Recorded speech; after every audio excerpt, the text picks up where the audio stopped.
दोस्तों, आज की हॉरर स्टोरी सुनाने से पहले मैं आपको एक इंटरेस्टिंग सा स्टैट बताना चाहता हूँ।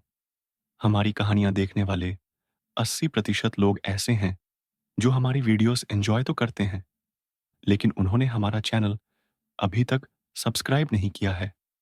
अगर आप उन 80% लोगों में से हैं, तो बस आपको एक छोटा-सा काम करना है। इस वीडियो के नीचे आपको एक सब्सक्राइब बटन दिख रहा होगा। बस उस सब्सक्राइब बटन को दबाना है। बस इतना सा काम करना है आपको और लगेगा तो बेल आइकन भी प्रेस कर देना ताकि हमारी लेटेस्ट वीडियो आते ही आपको सबसे पहले पता चले। एक डरावनी रात की सड़क यात्रा। जब मैं छोटा था तो हर नए साल पर हमारा परिवार कार में सामान पैक करके मेक्सिको में अपने रिश्तेदारों से मिलने सड़क यात्रा पर निकलता था। हम हमेशा उत्तर टेक्सास से शाम करीब 6 बजे निकलते और अगली सुबह 2 बजे तक मेक्सिको पहुंच जाते। कई सालों तक यह सफर बिल्कुल सामान्य रहा, लेकिन जब मैं 8 साल का था तब कुछ ऐसा हुआ जिसे मैं कभी नहीं भूल सकता। उस दिन भी हम समय पर निकले थे। जैसे ही हम मेक्सिको की सीमा में पहुंचे, माहौल थोड़ा अजीब लगने लगा। रात का समय था और चारों ओर सिर्फ अंधेरा था। दूर दूर तक कैक्टस के पेड़ और तारे दिखाई दे रहे थे। उस सुनसान रेगिस्तानी हाईवे पर हमारे पीछे एक कार चल रही थी। शुरुआत में हमने ज्यादा ध्यान नहीं दिया, क्योंकि हाईवे पर एक ही दिशा में कई कारें जा सकती हैं। लेकिन जैसे जैसे समय बीता, मेरी माँ को उस कार पर शक होने लगा। मेरी माँ ने पिताजी से कहा, मिगुएल, देखो, यह कार हमारे पीछे लारेडो से ही चल रही है।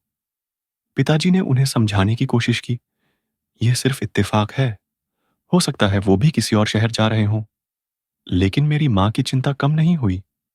अब हम बच्चे भी उस कार को लेकर उत्सुक हो गए। खिड़की से झांक झांक कर देखते रहे। कुछ देर बाद मेरी माँ ने फिर कहा, वो बहुत करीब आ रही है मिगुएल। और अब सच में वह कार हमारी गाड़ी के बेहद पास आ चुकी थी। हाईवे सुनसान था और घबराहट बढ़ने लगी।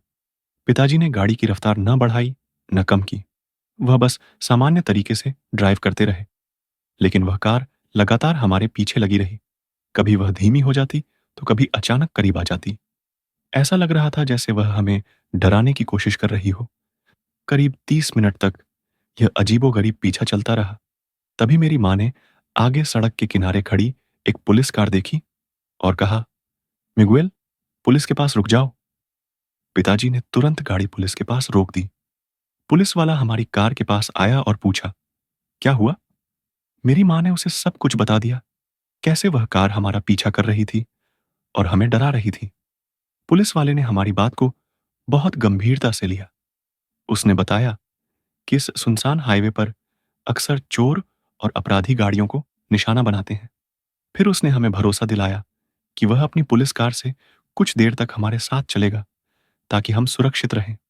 हम थोड़े शांत हो गए और आगे बढ़े।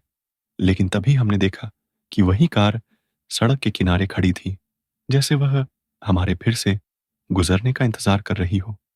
इस घटना ने हमें बहुत डरा दिया था।